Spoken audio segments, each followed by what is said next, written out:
आने वाले वक्त में हालात किस जानिब देख रहा है। अमेरिका के लिए सबसे बड़ा चैलेंज ये बना हुआ है कि इस पूरे के पूरे खेल में अब अमेरिका, यानी आप ये सोच लें कि बैकफुट पर चला गया है। देखिए, इंटरनेशनल मार्केट, स्टॉक मार्केट वो ईरान ड्राइव करता है, अमेरिका ड्राइव नहीं करता। अमेरिका ने कहा, उसके बाद ईरान ने कह दिया, तो मार्केट तो आपकी खत्म हो गई, तो फिर आपने क्या करना है। काफी हद तक अब जो सूरत हाल है वो बदलती जा रही है। यही वो असल में पोजीशन है जिससे अमेरिका को हमेशा से डर लगता था कि मैंने अगर ये काम कर लिया तो फिर क्या होगा। काफी ज्यादा अमेरिका को इस वक्त नुकसान उठाना पड़ा है और ये चैलेंज है बहुत बड़ा इजराइल के लिए कि अब वो क्या करते हैं। देखिए, एक और पॉइंट यहां पर आप समझ लें कि नेतन्याहू ने इस वक्त अपनी फोर्सेस को हाई अलर्ट किया हुआ है। प्रॉब्लम ये है कि अब ग्रीन सिग्नल मिल नहीं पा रहा।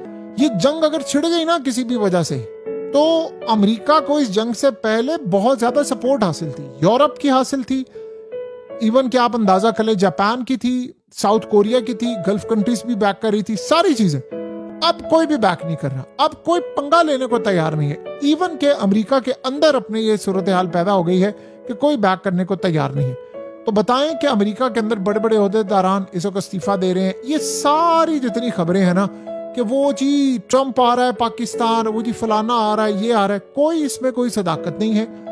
ये बात आप ज़हन में रख लें। ईरान लंबी जंग के लिए तैयार बैठा हुआ है। 47 साल उन्होंने इस दिन का इंतजार किया था कि जिस दिन जंग छिड़ेगी हम ये काम करेंगे, हम तैयार हैं। आपको पता है कि आयतुल्लाह अली खामनेई को मारने के लिए उन्होंने जितनी कोशिश की है उससे ज्यादा ईरान, वो तैयार बैठे हुए थे, सबको पता था वो हिट हो जाएंगे।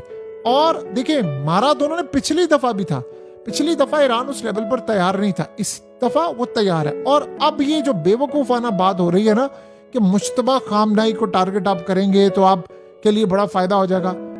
जितना ज्यादा मारेंगे उतना ज्यादा रिवेंज होगा, अब उतना ज्यादा वो बदला लेंगे। उसकी वजह ये है कि उनके पास इस वक्त सिवाय बदला लेने के लिए कुछ नहीं है और इनके पास और कुछ नहीं बचा। आप ये सोचें कि फिर अमेरिका के लिए चैलेंज जो है वो बढ़ते जा रहे हैं। अब ईरान को इन्होंने पूरी तरह जो जिसे कहते हैं ट्रैप बिछाया था, ट्रैप खत्म हो चुका है। अब देखते हैं कि अब अमेरिका के साथ और कौन फंसता है।